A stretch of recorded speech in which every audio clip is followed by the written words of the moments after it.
Tapi maknanya mengandung cukup tinggi di dalam ayat ini, yaitu dalam wal asri, dalam inna a'taina al-kautsar.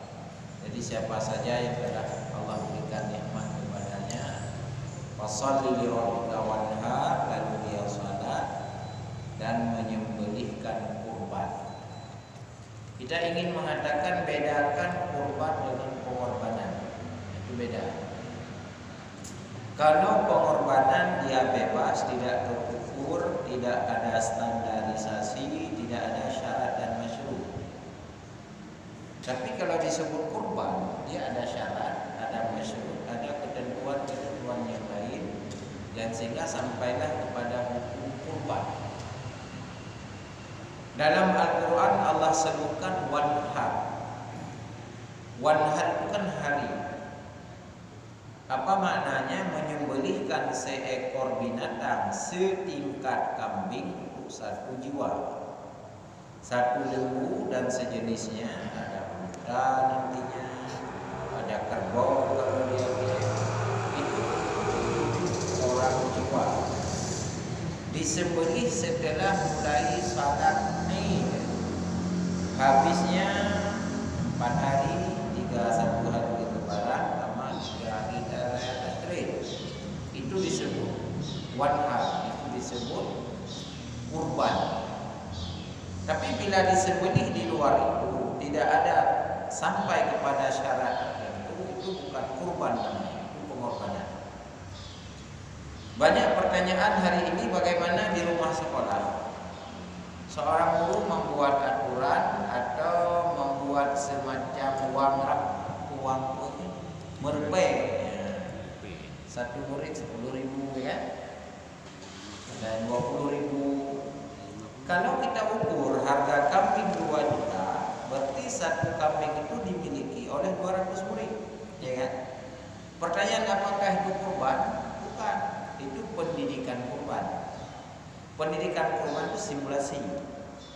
Jadi guru adalah sebagai tarbiyatil aulad yang memberikan pelajaran simulasi, contoh-contoh kepada muridnya. Sisi pendidikan tidak salah, karena bukan hukum kurban tapi simulasi kurban, pendidikan kurban. Jadi jangan juga nanti kita protes, yang berarti 20.000 pada kurban. Bukan kurban, tapi pendidikan kurban. Ini yang harus kita bedakan. Jangan nanti ada orang tua nih yang komplain. Nah, ibu nak bukan buatnya. Itu riba dengan kepeng banyak ni kan bukan kurban. Ya, bukan kurban, itu pendidikan kurban. Boleh enggak kurban itu kita sembelih pada selain hari itu?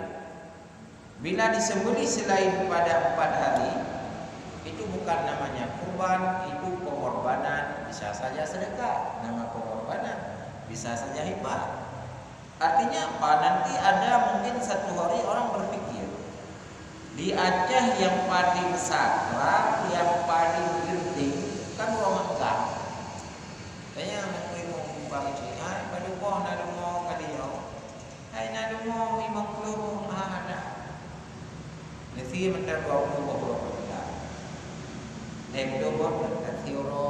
raya yang disembelih hari memegang itu bukan kurban. Kenapa? Karena ayat Al-Quran tadi wanhar harus pada hari hanya. Hari hanya setelah salat Id ditambah 3 hari raya Tasyrik. Memuliakan hari raya Tasyrik itu salah satu telah menyembelihkan kurban, sehingga Allah mengharamkan puasa dalam setahun 5 hari kan. Puro raya puasa Fitra Euro, puro raya Kurban Euro, damanya puro raya Tasyrik. Jadi mau puro dalam hitung hari puasa.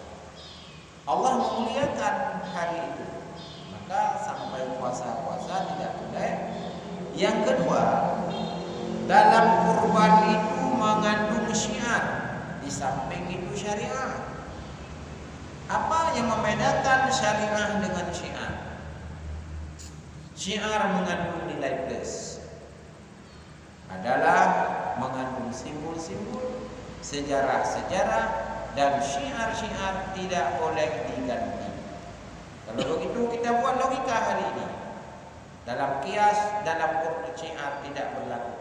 Kita lihat. Ada orang bisa berpikir kalau kita menyembelihkan untuk kenyang 4 hari. Sekarang kita balik. Kalau ada 50 ekor lembu, kali satu lembu 15 juta. Pada je kepek. 5 kali itu 50. 5 kali 5 25. 7 itu 50 juta. Ya, 50 juta. Kalau 1 miliar kan? Apa boleh uang ini kita buat usaha? Apa boleh uang ini kita bantu orang lain? Kita jual? Tidak boleh. Karena disebut wanha, menyembelih. Apa yang kita sembelih di hari H adalah lembunya, damiha, walahmiha, wasya'riha, wa'adhamiha, tulangnya, darahnya, bulunya. Itu diberdoakan bagi orang yang berkurban, harus darahnya. Jadi tidak boleh diganti dengan buku. Jangan nanti kita jual lembu ini kita ganti buku. Itu tidak disebut kurban karena bukan pembelian. Ini kurban, dia menyembelih pada hari yang telah ditentukan, tidak boleh kita tukar-tukar. Itulah bahagian dari kurban yang punya ketentuan-ketentuan di dalam bahasa agama, tidak boleh diganti. Itulah kurban. Jadi dia tidak boleh ditukar. Karena jika ditukar bukan lagi makna kurban, itu maknanya pengorbanan. Di dalam pengorbanan ada sedekah, ada hadiah, ada namanya hibah, ada macam-macam, ada 8 kategori dalam agama yang maknanya memindah antara harta si A kepada harta si B dalam 8 kategori. Nah, ketika masuk pada kurban, dia harus menyembelih seekor binatang yang 1 lembu 7 jiwa, sedangkan 1 kambing dan sejenisnya untuk 1 jiwa, dan tidak boleh pada hari yang lain. Artinya harus menyembelih pada hari hanya. Itulah kurban. Syiar itu mengandung sejarah yang tidak boleh ditukar. Sejarah Nabi Ibrahim alaihissalam dengan Ismail. Ketika Nabi Ibrahim hidup sekian lama, ratusan tahun, tidak memiliki keturunan, maka Nabi Ibrahim bernazar, kalau bahasa hukumnya, dengan bukti. Allah bercerita di dalam Al-Quran kepada Rasulnya. Nanti boleh dilihat dalam Al-Quran surat As-Saffat mulai ayat 100 sampai 104. Allah berfirman, Rabbi habli minas salihin fabasyarnahu bighulamin halim. Ya Allah, berikan kepadaku seorang anak yang lemah lembut, yang saleh. Halim itu kasih sayang, saleh, baik budi pekertinya. Nah, jadi Allah berikan. Setelah Ibrahim Ismail usianya balik, falamma balagha ma'ahu saya qala ya bunayya inni ara fil manam. Allah peringatkan kembali kepada Nabi Ibrahim, anakmu yang Ismail diperintahkan untuk menyembelih. Ara fil manam, dia melihat dalam mimpinya. Itulah maknanya wahyu. Jadi Nabi Ibrahim bermimpi bukan semalam. Dia berulang-ulang. Ada yang menceritakan 3 kali, ada yang mengatakan lebih. Karulah bahasa agama jamak 3. Karena 3 kali ini tidak mungkin salah. Makanya kalau kita pelajari tafsir mimpi nanti, salah satu kriteria mimpi yang benar, yang pertama terjadi mimpi setelah salat Isya sampai subuh. Jadi sebelum subuh. Yang kedua, pengantar tidurnya ada wudu, ada doa, kita tidur dalam keadaan ya suci. Lalu mimpi itu berulang-ulang. Lalu kita teringat lama. Yang saya nak lupa itu kasih turun kali itu dan ingat. Itu biasa mimpi benar.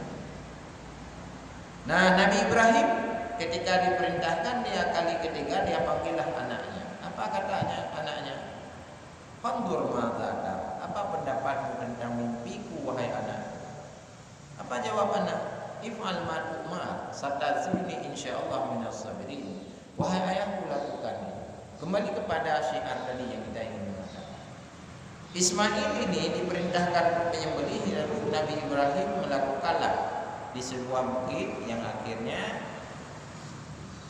kibas Allah ganti daripada Ismail. Banyaklah cerita bagaimana menutup matanya. Kita tidak cerita di situ, tapi kita ingin bercerita syiar. Yang menggantikan Ismail dengan kibas siapa? Allah. Apa boleh bagi kita menggantikan apa yang digantikan Allah? Kan tidak. Maka ada orang hari ini berkata Ismail saja diganti untuk menyembelih kibas. Sekarang bagaimana kalau kita ganti kibas, kita ganti kuda, kibas kita ganti kemudian? Tidak boleh, karena syiar. Dalam hadis juga syiar. Kita lihat firman Allah. Inna safa wal marwata min sya'airillah. Lari-lari itu kan syiar. Boleh tak kita ganti? Tak boleh, walaupun dah pergi ke Puhi teman. Syiar tak boleh diganti.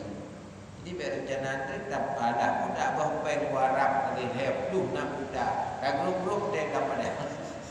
Nanti ada ketahinan. Syiar itu jangan dilogikakan, ada sejarah, ada folio sejarahnya. Maka tidak boleh ditinggalkan. Kembali kepada kurban adalah syiar, maka tidak boleh diganti intinya.